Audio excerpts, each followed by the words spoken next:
Jalgaon RTO Deepak Anna Patil खासगी पंटरसह एसीबीच्या जाळ्यात। सीमा तपासणी नाक्यावर नियुक्ती दिल्याच्या मोबदल्यात खासगी पंटरच्या माध्यमातून 3 लाख रुपये लाच स्वीकारल्याप्रकरणी जळगाव प्रादेशिक परिवहन अधिकारी दीपक अण्णा पाटील व खासगी पंटर अशा दोघांविरुद्ध MIDC पोलीस स्टेशनला गुन्हा दाखल करण्यात आला आहे।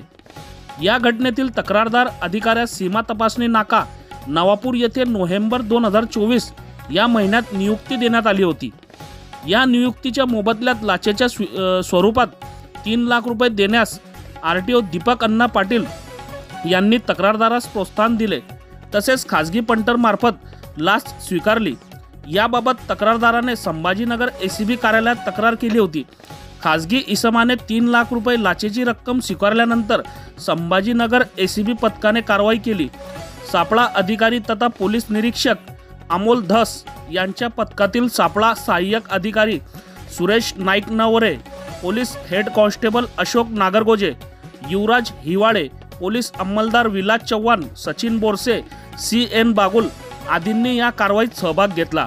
बघत रहा MH19 न्यूज। मुख्य संपादक श्रीकांत वानखेडे सोबत ब्युरो चीफ जोहेब सय्यद, जळगाव जिल्हा, महाराष्ट्र।